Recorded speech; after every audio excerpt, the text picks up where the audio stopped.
Good evening, all. Good evening, Maz. It's okay here. It's nice having you guys this evening. How are we doing?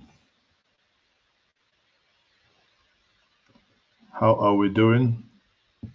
I hope every one of us is doing very well. I hope every one of us is doing very well. So, thank you very much for joining me. For those of you watching me on YouTube, on Facebook, or on Twitter. So, thank you for joining me. And we are going to be looking at a very interesting topic this evening. So the question that we all have is, do we have to get um, do we have to get Tinubu to also face what Bob the Risky is facing? Do we have to do that, or do we have to get the Niger State governor also to do the same? So let's try a different microphone. Please do tell me. I think we go ahead with this. Never mind. We'll try it. So, people, let me know where you're watching me from. Many of you who are, oh yes, Gladdy, you're watching me from New York. I like that. Uche, you're okay. Uche, where are you watching me from? So let's say quickly. I mean, I'll do a shout out for all of you who always take time to watch here. Now, what we want to know is, should Tinubu also be taken to prison? I mean, let your imagination run wild. Earlier today, no, that was yesterday. The news broke that Cubana ChiefPriest was invited by the EFCC, and he was eventually released. So on bail today, 10 million naira bail. But on the same offense that Bob Bob the Risky committed, which is allegedly Naira abuse. What is Naira abuse? Naira abuse is when you, manhandle and mishandle the Naira currency. The way we actually, if you look at it from the society point of view, the way we have been, you know, throwing Naira here and there, if you go to party, oppressing other people with bunch of notes. If you ask me personally, as a human being, I do not think that that is right. I mean, that is, I don't know how we copied the culture. And many argue that the Igbos have copied the culture from the Yoruba. And the Yoruba, obviously, in some of them have said that they own that Owambe culture, which is the party culture. Be that as it may, the Naira abuse have suddenly, the EFCC has suddenly started to question people as to why they are abusing Naira, right? The question is, many are now asking, why now? People like me will say, why not now? I don't think there is any time that is going to be late for us to start implementing the law. Sadly, that BobRisky or Bob the Risky, the man was the first person that they used in recent time in this dispensation. Recall that he actually is not, is it he or she? No, he. Because I was listening to a Portable song. I think Portable was saying something like womanhood and just a crazy word. Anyway, so yes, the Yorubas brought this culture, but recall that Bob Risky is not the first person. I think about 2, 3 years ago, there was this Lagos celebrity that was prosecuted as well, and on this. But I think now that EFCC has started this, it behoves on all of us to help the EFCC to drive this narrative more. It behoves on you and I to show them all these videos wherever they are hidden. Share these videos. If you're not following me on Twitter, follow me on Twitter at Mazes. Okay. Let us share this video to EFCC. Even when some people, some legal minds are saying that this is not within the jurisdiction of the EFCC. However, these are the things we are going to be looking out, to be looking at this evening, because at the end of the day, we have to keep our emotions at home, look at facts, and also understand if EFCC, in actual sense, has jurisdiction to prosecute. We are not here to support or deny anything, but if law has been broken, irrespective of the timeline, people ought to, Again, the question is, uh, Cubana ChiefPriest has said he pleaded not guilty. The question is, does he know that spraying of money was against the law? If he does not know that spraying of money was against the law, did anybody tell him that spraying of money was against the law? Did EFCC or National Orientation Agency at any point in time actually tell the people, the Nigerian public, that spraying of Naira was illegal?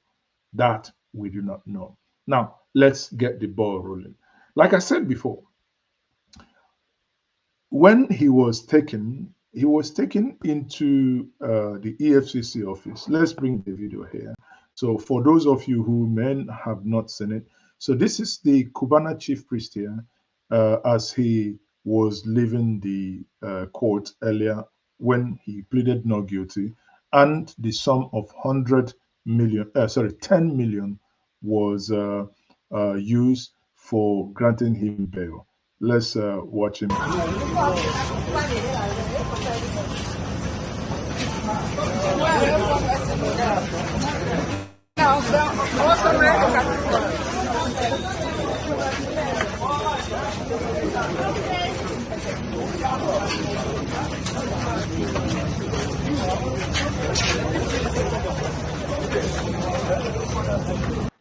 Okay, so that's him there. Now, the question again is, since he has been taken in, and BobRisky was also, no, this is not the BobRisky. BobRisky was also taken in for similar offense where she was spraying Naira. BobRisky was taken in because she was, quote unquote, abusing the Naira. The question in the lips of so many, did she, or did he, because many people don't know again what to call he or she or we don't know. So, but let's go for what biological is right. BobRisky, we call him he.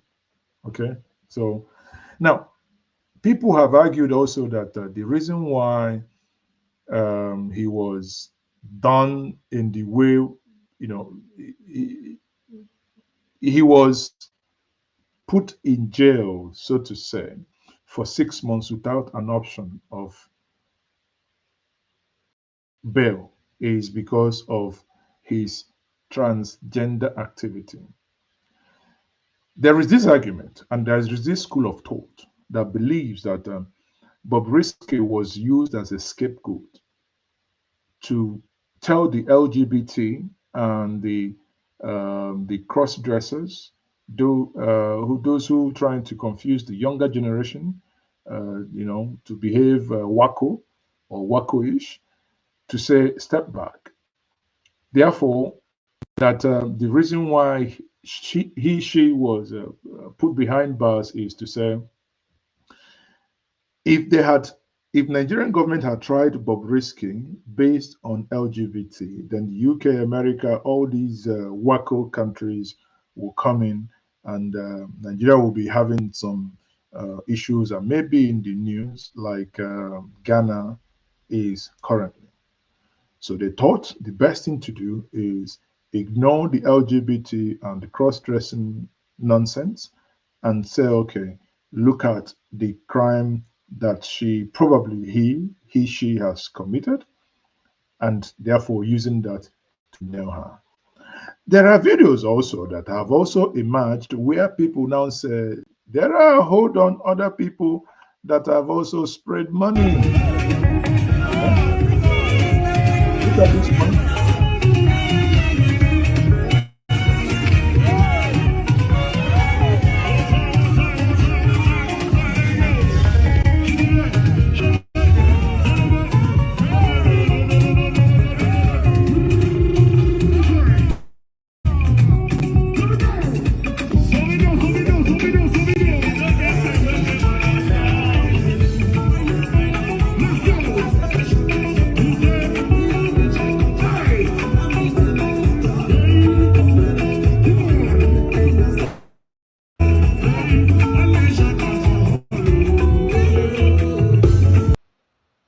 Okay, now you look at this. This is what they call Naira abuse.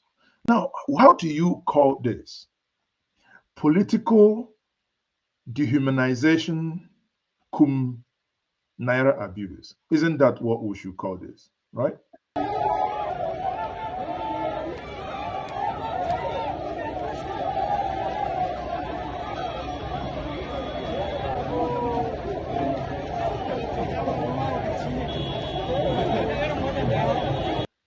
Look at this video. Look at the environment. You see, that is, I can forgive everyone that is not a politician that has done this. But here is where I think I have issue. Here is a politician. Look at environment. Very poverty-stricken environment, right? It shows you that these people here are poor, poor, poor, poor, right? So if these people are poor, why would someone, rather than look at what he or she or what he was going to do within this environment, just end up trying to just spread money? Look at that. And that is Niger State, the largest state in Nigeria, but also the state with almost the largest number of Amajiris. Isn't that a wonderful thing, right? Niger State in Nigeria. When you look at this, then what comes to mind? You begin to wonder, how do these people think? How do they think, for Christ's sake? How do they think, that when it comes to sending people out somewhere to go do pilgrimage, they will be on top of the list? Then when it comes to using the money for what is supposed to be, then you kind of find them lacking. Now, that's Niger State government there. There is also the one, and the one they say the oga kpata of them all, because if we want to start sending people to jail, we have to build more jail. We have to collect. Now, what do you guys think? There is this video of the current occupier of Asorok also spraying money. What do you do? There is this video of the current occupier of Asorok also spraying money. So let's bring that in. Oh, there. This is very interesting. Let me quickly bring that in. Okay, so but before we bring that to you, let's also review this, that the the humanitarian or the human rights activist, Professor Chido Dinkalu, has also waded in and lent his voice as to the legality of getting people to the point of arrest, and the EFCC even prosecuting this crime. On your screen there, you will see EFCC lacks the power to prosecute. In this article, if you go back to Njenje Media, you will see that we have published that Professor Dinkalu forcefully argues that EFCC lacks the jurisdiction to prosecute anyone within Nigeria for spraying money. Question is, should that be the case? Should EFCC according to Professor Denkalo, that EFCC lacks the legal framework, that it's not within the ambit of what EFCC is constituted to do. That EFCC should not be engaging in such prosecution. Do you agree with Professor Chido Denkalo that EFCC, should not get involved? Now, if you then go further from his argument, he says, Odinkalo, criticism stems from the recent arrest and conviction of crossdresser Okuneye Idris, famously, as I said before, known as BobRisky, for his involvement in Naira spraying, a practice deemed illegal under the Nigerian law. That is only deemed illegal under the Nigerian law. The outspoken professor, however, stated that the law that establishes the EFCC defines economic and financial crimes to mean illicit activities violating existing legislation governing the economic activities of government and its administration. This suggests that EFCC should primarily focus on crimes directly linked to economic sabotage and financial malpractice.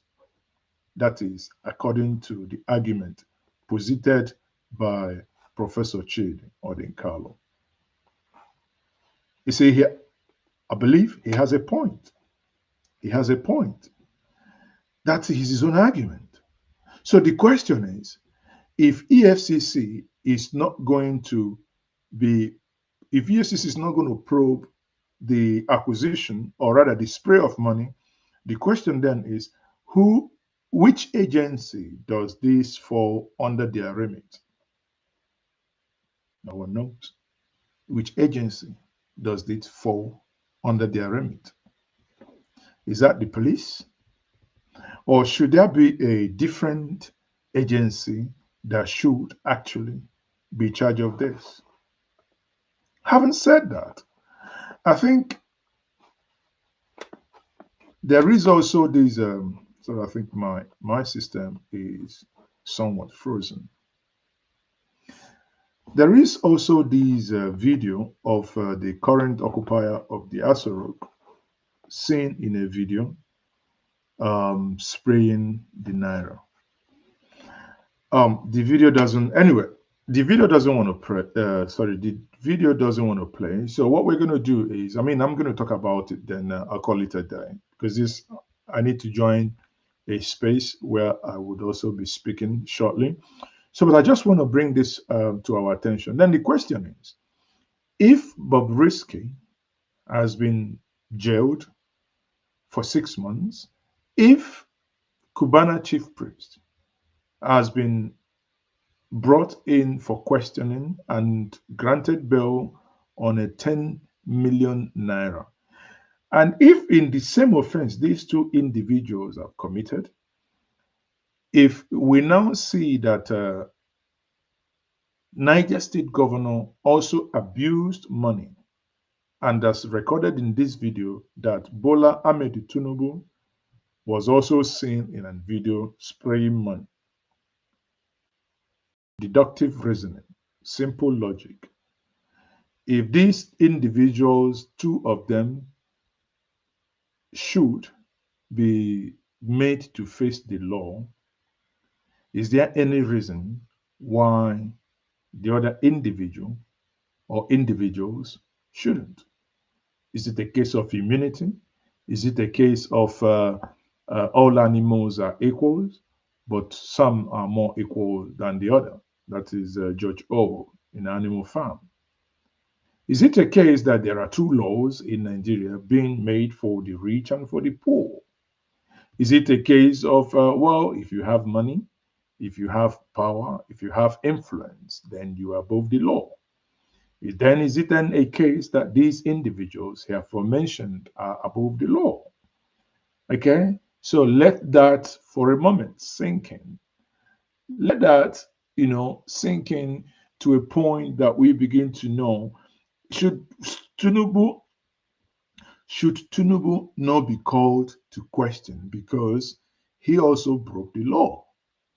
In this video, Tinubu was seen abusing the Naira at a party, spraying Wasiu Ayinde,